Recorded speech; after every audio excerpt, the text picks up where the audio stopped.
le Belge. Le Belge, le petit Belge. Le petit Belge est là, le Belge de l'équipe de Belgique d'ailleurs encore. Hein. Ah, il paraît, ouais, il paraît. Aux dernières nouvelles, il paraît que je suis encore dedans. Et félicitations en tout cas, Laurent. Qualification de Casa Padel. Qu'est-ce qui se passe? Oui, il a son micro. Tout va bien. Ça fonctionne là? Ça Parfait. fonctionne. Qualification de l'équipe et après un match très sérieux de votre part. Qu'est-ce que t'en as pensé de cette rencontre? Mais que les adversaires là, ils ont vraiment pas à aucun moment baissé les bras. Ils ont fait vraiment un bon match et on a dû jouer jusqu'au bout. On pensait à un moment qu'ils allaient peut-être faire un peu plus de fautes et en fait ils sont vraiment revenus dans le début du deuxième. Ils ont serré un peu le jeu. Ils sont passés devant puis on est revenu et jusqu'au bout là c'était un petit peu tendu. C'était très tendu voilà. même. On se rappelle au premier set, ils étaient menés 5-1, ils ont débreaké, ils n'ont jamais lâché, quel que soit le match, et leur niveau a fait que augmenter. Et à la fin, ils ont presque réussi à rééquilibrer ça. Ouais, vraiment, c'est des petits détails à la fin, parce que là, on s'en sort bien sur la balle de match, on fait une lettre. Mais voilà, c'était 0-30 quand même sur le dernier jeu. Et il a fallu serrer le jeu et on s'en sort bien, on est content là.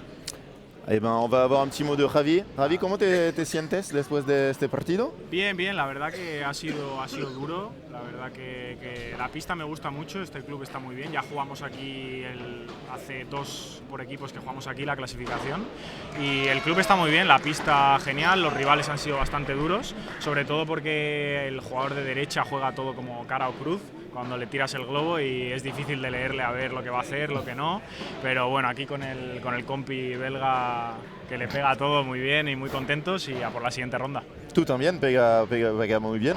Bueno, se intenta, no como él, pero se intenta. Oui, alors il nous dit que le match a été très dur et qu'il a eu du mal à lire le joueur de droite qui frappait un peu tout et que heureusement grâce à son partenaire belge qui sortait tout, ils s'en sont sortis.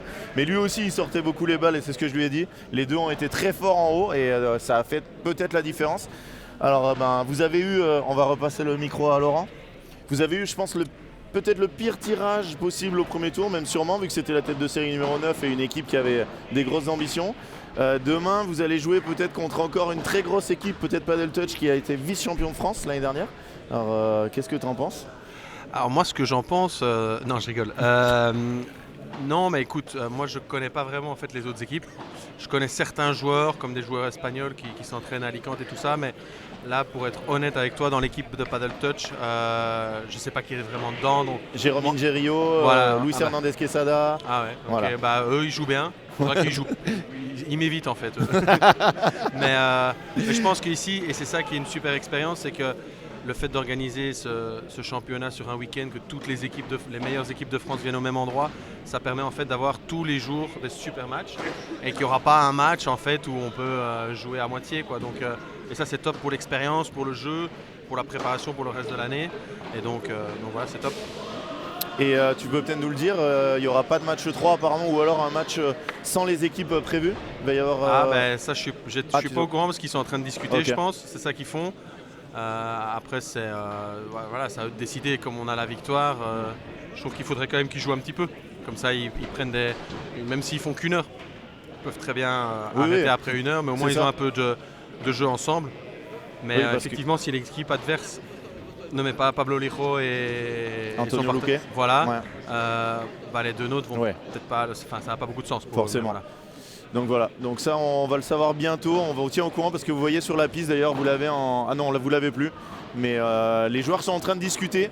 Donc les gens posaient la question, est-ce qu'on a le droit de changer l'équipe et que les joueurs marquent les points? Non. Il faut, si une des deux équipes change son équipe, elle a perdu la rencontre. Ouais. Voilà, donc on va voir ce qui va se passer. Mais en tout cas, bravo à tous les deux. Felicidades. Et on vous voit demain pour la suite de ces championnats de France. À demain. Merci beaucoup, muchas gracias.